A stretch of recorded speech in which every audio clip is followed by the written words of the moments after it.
मी doctor Ahmad काकी हॉस्पिटलमध्ये consultant gynaecologist आणि सोनोलॉजिस्ट आहे. इथे सगळे प्रकारचे स्त्री रोग निदान होतात. झोन अधिकाऱ्यांनी घेतली प्रहारच्या निवेदनाची दखल. ड्रेनेज कामास झाली सुरुवात. याबाबत मिळालेली अधिक माहिती अशी की प्रभाग क्रमांक 15 साखरपेठ या परिसरात वारंवार ड्रेनेज लाईन हे चोकअप होऊ लागल्याने साखरपेठ येथील नागरिकांनी संबंधित नगरसेवकांना या संदर्भात कल्पना दिली. त्यावेळेस संबंधित नगरसेवक म्हणाले की ते वार्ड माझं येत नाही, सध्या प्रशासन लागू आहे, मी काही करू शकत नाही असे म्हणून आलेल्या नागरिकांना पाठवून दिले.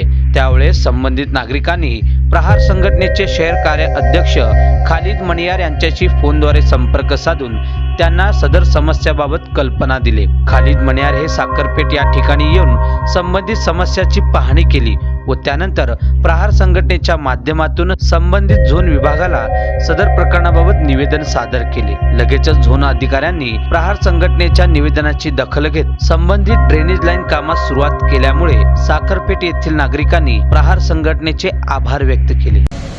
नमस्कार, मी खालिद मणियार, प्रहार जनशक्ती पक्ष शहर कार्याध्यक्ष सोलापूर.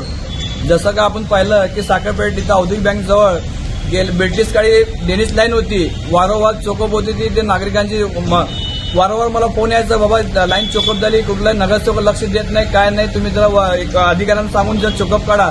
वारंवार चोकअप काढून पण तरी पण त्यांना अधिकाऱ्यांनी सांगितले की लाईन घालावं लागेल. मग नागरिकांनी जाऊन नगरसेवकांना भेटलं. नगरसेवकांनी म्हणले तुम्ही माझा वार्ड येत नाही. या नगरसेवकाला मी प्रश्न विचारतोय की बाबा तुम्ही जेव्हा वोटिंग मांडण्यासाठी येता, जेव्हा तुमचा मॅप घेताय, बरोबर तुम्ही म्हणतो माझा वार्ड म्हणून वोटिंग मांडण्यासाठी येत आहे. ज्या वोटरदाराने तुम्हाला वोट दिलाय त्या बिचाराला न्याय मिळू शकत नाही तर मी तुमचं पद काय लायकीचं म्हणलं तुम्ही नगरसेवक होऊन?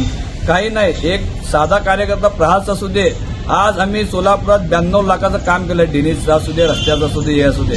एक साधा कार्यकर्ता असं करू शकतो, तुम्ही नगरसेवक काय फायदा म्हणून तुम्ही नगरसेवक? एक काम करण्याची धमक पाहिजे. बच्चू कडे साहेबांची शिकवण अशी आहे की बाबा एका जर अडचणीत माणूस असेल तर पाठीशी थांबा. 100% प्रहार सैनिक बच्चू भाऊचं पावल ठेवून काम करत आहे.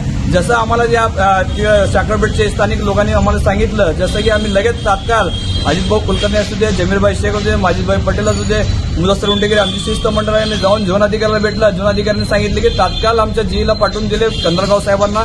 और पेंटर साहेबांचं मी खूप खूप आभार आहे की लगेच आम्हाला तिने हे करून मार्गदर्शन करून लगेच काम तात्काळ चालू केलेत. त्यांचा मी खूप आभारी आहे. तसं आपण जर बघितलं की कामामध्ये धमक पाहिजे. एकमेव प्रहार अशी आहे की लोकांना न्याय मिळवून देणारी प्रहार आहे.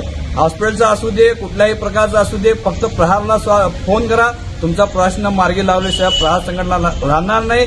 या नगरसेवक आता वैताग आले. तुम्ही येणार निवडणुकीला या, आमच्या वार्डात या, 100% तुमची जागा प्रहार दाखवल्याशिवाय राहणार नाही. जर जेणेकरून आता जवळ आपली महानगरपालिका आता इलेक्शन आहे, जर आमच्या प्रहारचे 5 जर नगरसेवक महानगरपालिका आले तर काम कुठल्या पद्धतीत कसं करायचं, कसं कुंडल निधी आणायचं ते प्रहारला चांगलं माहीत आहे. मी लोकांना विनंती करतो की जास्तीत जास्त तुम्हाला काही अडचण असू दे प्रहारला संपर्क करा. तुमचं काम मार्गी लागल्याशिवाय प्रहार संघटना गप बसणार नाही. एवढं सांगतो. जय हिंद, जय महाराष्ट्र.